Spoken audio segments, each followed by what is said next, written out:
No, I'm looking down from up in the sky.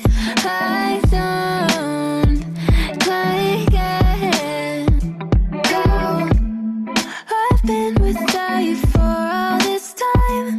Good God, I'm bent out of shape now. You got a body like a model. You got a body that you always find. Open up a bottle, and baby, you can have whatever you want. You taste so sweet, I can't help myself. You like trendy, you like liquid honey. Hey guys, how's it going? Welcome back to my channel. Hi. It's been a while, I haven't done vlogs in a while, but I'm working on making a vlog. I just gotten around to editing it yet, but I will soon. So I just want to do this video on the do's and don'ts to what to say to people who are autistic, That's my cat in the corner. Her name is Luna. So anyway, if you are new, please hit subscribe. And also, I do have a makeup channel, so I do my makeup look. If you are interested, then please go to my makeup channel and subscribe there as well. And I will leave a link down below or at the end of my video. You can watch the video all the way through. You can see my two channels and videos. If you want, you can go watch them if you want to. Okay, subscribe and hit the bell to get notified. I'm just going to talk about, being autistic myself and things you should say or don't say to autistic people and the struggles we face that you may or may not know or understand. Now, I don't speak for everyone because we're not all the same, okay? Just want to let you guys know that, I just say it repeatedly over and over again, but it's true. We're all very different, very unique. We have some similarities. We may have some of the same interests. Maybe we don't. Our uniqueness, we have some special interests in certain things. We're not all the same. We could be interested in dinosaurs, makeup, music. We could be interested in rocks, I guess, anime, certain anime shows we may like Pokemon, Yu-Gi-Oh, Dragon Ball Z, Sword Art Online, Death Note, things like that, Sailor Moon. Inuyasha, I love Inuyasha. It's one of my favorite animes besides Sailor Moon, because Sailor Moon's my number one, always. But my second would be Inuyasha, my third is Yu-Gi-Oh. Our special interest could be in, reading books. We could like lots of books, it could be that. It could be anything, any animals you may like, polar bears, penguins, cats, dogs, bugs, ants, reptiles, animals, mammals, anything. It could be animals. It could be plants, flowers, anything really. The first thing I do want to say or talk about is, what do adults with autism struggle with? Common signs of autism in adults: finding it hard to understand what others are thinking of or feeling, getting very anxious, and having lots of anxiety, especially about social situations. Sorry, I try not to stutter, because sometimes I mess up when I talk sometimes. So I try to not talk too fast. I'm very anxious in social situations, finding it hard to make friends, or just want to be I prefer to be alone or on their own. Even though we do want to have friends, it can be very hard and very struggling, to make conversation. Especially small talk. I'm not really good with small talk. It's hey, how are you? How's it going? That's it. I don't know what else to say. Sometimes it's hard. I don't know what to say or how to start a conversation. And sometimes I do talk way too much about certain things, about myself, about things I'm going through, and I end up talking too much about that thing. And people just even if you're texting, for example, it can be hard, because sometimes people just oh, you talk too much, and they just leave you on red. And you're did I say too much? Did I talk too much? Or sometimes you don't say anything at all, and you don't know what to say. They get mad at you if you don't say nothing, or if you say too much. You can't win either way. You say too much or you don't at all, and it's hard to be with people with who understand you, Or sometimes you see a message and you don't respond to it, and you forget about it. I forget sometimes. I forget. I'm oh, I forget I had a message, or I never see it, or I never know that I have a message, or I just didn't notice that I had messages. Cause sometimes I don't notice I have messages, that's just me. I don't know about other people, but that's just me.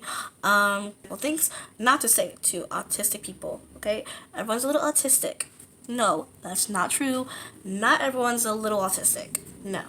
So you may feel like you have some similarities. You may feel like you can understand and relate to certain things, but doesn't make you autistic or on the spectrum unless you go to a therapist or a psychiatrist to get diagnosed. I mean, or your self-diagnosing is also valid as well. Ugh, everyone wants a diagnosis these days. Okay, there are more and more people like talking and more comfortable with being who they are, talking about their autism, how they got diagnosed, etc. And that's something that's not a trend because that's how people, are born with autism. It's not something that's a trend or like, oh yeah, I'm already autistic. Like, oh yeah, I am. Like, oh, it's a trend. Hey guys, no, it's not a trend, and it shouldn't be like that at all. What should be trending is acceptance of autism and more people talking about it, you know. But like it being trendy as a like people were just saying it but don't really mean it or not being for real, not being real up front about it or being fake.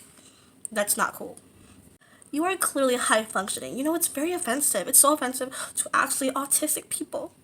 Seriously.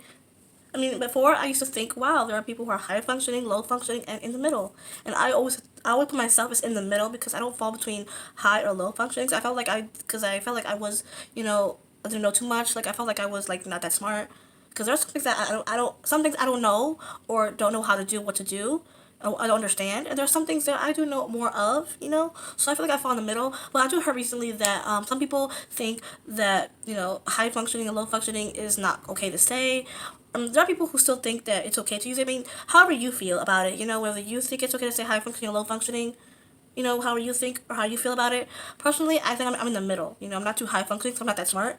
Because I'm not good at math, okay? Just because you're autistic doesn't mean you have to be good at math. That's not true. Or good at science. I mean, you could be an astrologist. You can know about zodiac signs or whatever, or the stars. I don't know about that stuff. But what I do know is music. I love music and art. I'm good at art and music. Like I love listening to music. I love music. I just love listening to lyrics and just like reading the lyrics and just practicing the lyrics. I just love doing that.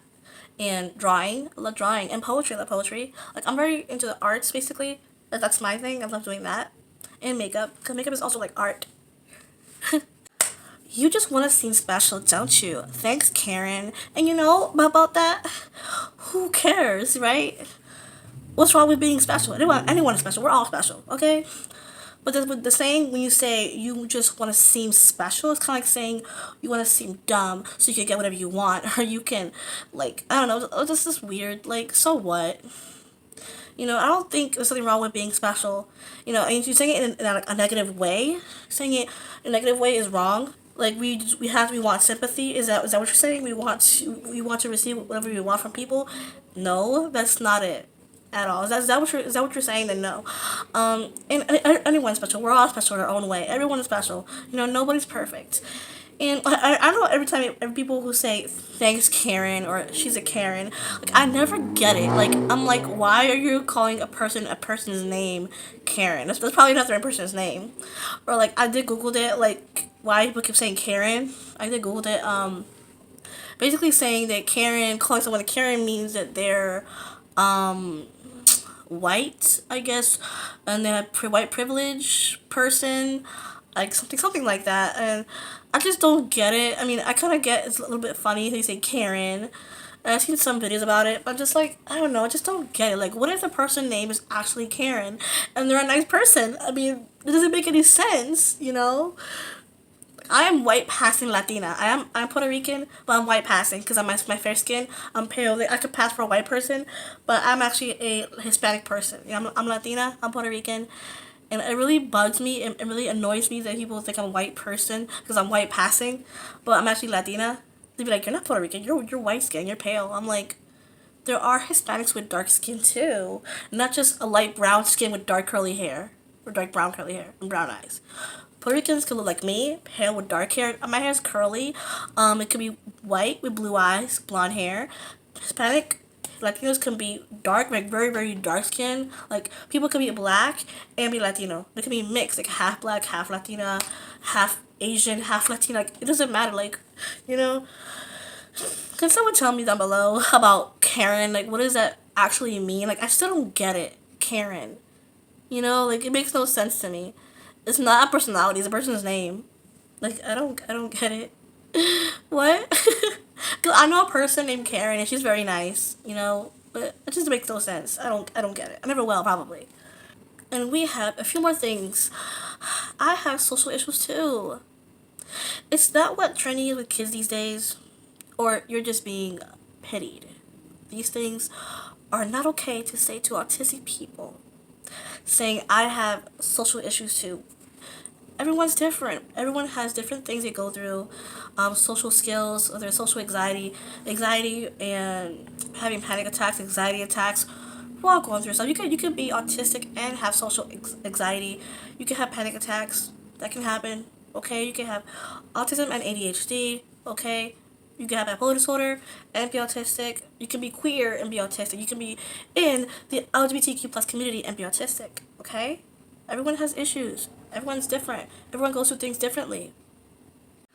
And like, who enjoys being pitied? Okay, I don't. Who does? People who do actually, I guess, but not everyone. What? You're so emotional. Yeah, I am. I'm very emotional. I don't know what everyone else per se, but to me, I am very emotional. And so what if I am? You don't say that to my face. No. Or why don't you make eye contact? Like, I have been struggling to make eye contact for a long time, but you can practice. And there's a thing called acting. You can act. Basically, it's kind of like masking. Masking is like hiding, basically hiding your true self. Putting on a mask for everyone to see. But you come home, you take it off, you're just like, just exhausted. Exhausted from masking. Basically, like, kind of like you're acting, basically, to fit in. You're acting in a movie as a character, basically. Let's say you're acting in a movie to play a character. You're basically putting on a mask. And once acting is over, you're not acting anymore. You are your true self. And eye contact is one of them, but not for everyone. There are people who are really good at making eye contact, and they are autistic. You can practice if you're not good at it, and that's okay. You can practice. Okay, 1, 2, 3, look down, look away. Should I make eye contact? If I do make eye contact, it's a good thing, right? But if I stare too long, it looks weird. I'm staring too long. If I don't make eye contact, if I don't, it would seem that I'm being rude. If I don't make eye contact, I am not being kind. I'm not being nice. Just being very rude, like ignorant person. But that's not true. You're not ignorant. You're not being rude. You're just scared to make eye contact. I think it's very scary, and it gives me anxiety making eye contact. If people that I don't know, but my family, I guess, this is my mom, and my daughter. God, you have a kid. I'm a single parent myself. It's pretty easy to just look in the eye with my daughter or my mom because, I'm very comfortable with them. People that I don't feel comfortable with at all, or just not very much. It's like, even some people that I do know but don't really see them much, I'm like, But most of the time I'm just looking down or look at the shirt or I'm looking at their chest, like, but I'm not looking in the eye. It's just like, I don't know why. It just gives me anxiety. It makes me uncomfortable, and for certain people it can be very intimidating. Basically, yeah. I was always so shy. I was always so shy as a kid. I was very shy. Like, I didn't even talk that much or make friends. I was just too scared to talk to people when I was younger. Oh my gosh. No wonder you like anime. You're autistic. Okay, I get it now. Anyone could like anime. Anime, this Japanese anime cartoon. So, anyone can like anime. And you don't have to be autistic to like anime. Anyone can. Okay. Also, I'm a Fudoshi. If you know what that means, I like yaoi, like boy love. I love that manga, and I don't have actual manga, but I do read it on a website. Like yaoi, everything yaoi, boy love. I'm obsessed. I'm a Fudoshi. I'm obsessed. Okay. Don't judge me. I also like Yuri too. I like girl love Yuri. Okay, I don't care. Love is love. Don't judge. I'm queer. Hi. Being autistic is amazing, and I would not change anything about it. Oh, and people ask, do you take medication for that? No, there is no medication for autism, and there is no cure for it either because it's never gonna go away. Now, here are the things that you should say to people with autism. Like, do you need anything, help with anything, need help? Or I'm here if you need me, if you want some help. That's okay, because it's okay to ask for help. People who are autistic may struggle with something and they need help, and you want to help them out. That's a good thing to ask for help. That's okay. I love that because it shows a person who is asking that they care. They care about me, they care about you, they care about your needs. Like, I know that they are willing to go out there, out of their way to make you feel comfortable, make me feel comfortable. You would feel respected, and it even makes my day. It'll make your day. It'll make you feel like, wow, this person respects me. They ask me if I need help or anything, that they care. Or when they say things like, oh, that explains a lot. That's why you move your hands like that. That's how you move your body that way, certain way. Or why you walk back and forth, etc. Things like having stimming is normal. And people, when you ask you a question, you explain it to them. Okay, explain it to me, basically. That's why you do that. When they have a very positive reaction, it's so refreshing. It's so nice. Saying that my diagnosis explains some specific behaviors, and it's a good thing. To say that I know that by sharing my diagnosis, I end up answering questions of people that I often find myself interacting with. Well, sometimes. Can you explain your autism to me? That is a great question to ask. Can you explain it to me? Can you explain your autism to me? Because everyone's different. Because many people believe in the stereotypes of autism, which are often wrong and incorrect things, mostly by men and people that are not autistic, by asking me to explain what autism is or my perspective or my experiences, it could be an accurate answer. Or let's say if you're sad, you're depressed, or you're going through something, or you don't know how to express it, and this person would ask you, "I'm here if you want to talk." This goes back to the first one, basically, about showing that they care about you. I know that person who is asking, thinking about me, and is extending themselves as a resource. What a simple and kind, generous act. Sometimes, I even use their help, and I need it, definitely. Because there is nothing wrong with asking for help, ever. It's okay to ask for help, especially in school or in classes. If you have a problem, ask for help. Okay, it's always okay. Don't be scared to tell the teacher. If someone's bullying you, there's not like being a tattletale or a snitch. They just say that to scare you. Okay, they're just saying that so they can bully and scare you even more. They're not telling them, the teachers. Tell the teachers, tell adults, someone, because that's not okay. Okay, that's not cool. Be a snitch. I don't care. Just say it. Because being a snitch, no. That was invented by bullies to scare you. So that you won't tell anyone that they could keep on hurting you. Keep on bullying you. Keep on messing with you. No, it has to stop. Or like when you're hanging out with a friend. Or in school. Like when if they ask you, do you want to come and eat lunch with me? If you want to. And it's such a nice thing to do. So nice. I don't have many friends, and if I say no, it's still nice to be asked anyway. And if they say no worries, just asking, if you change your mind, but it's nice to ask, even if I say no. But I can try it out, and if I like it, I'll do it again. And this provides me with much needed social interaction. And I had some help along the way. I made some friends, or people who I thought were my friends. Like people you will know in high school and middle school, you will learn who your real friends are. You will learn people who are just there, and they will just be someone, and they'll just be someone that you're used to know, literally. There are people who you think are your friends, but they're not really your friends, or just gaslight you. There are people who will judge, make fun of you. There are people who trick you and manipulate you, and soon you will learn. A real friend will stick by your side. A real friend will not compare you to themselves. Because that's just not a good friend. No. They are a two-faced person. A person who is a two-faced is like, they say, oh, I like you, I'm your friend, but behind your back, like they're two-faced people. They're two-faced. They show two different sides of themselves, and you don't know if they're being real with you or not. That type of person you should not have in your life or should not be your friend. A friend will be there for you if your heart gets broken. They will not make fun of you if you cry or get mad. Hey, you're being a crybaby. You're crying because a guy broke your heart, or this person, your partner, broke your heart. Stop crying. That's not a friend. A friend say, hey, are you okay? What's wrong? Don't worry, girl, or don't worry, you're going to be okay. Let nobody hurt you. That person don't know what they're missing, okay? You don't need them. It will be there for you. That's a real friend. Not someone who will judge you and just leave you hanging. And they will come to you when they want you or when they need something. Or like, okay, I want this or I want... Seriously? Anyway, that's it, you guys. Hope you enjoyed my video. If you liked it, please give it a big thumbs up. Show love and support, okay? Positive vibes, positive feedback down below, okay? And until next time, mwah, goodbye, my beautiful people, okay? Always be you, okay? Unapologetically be yourself. Subscribe, and bye.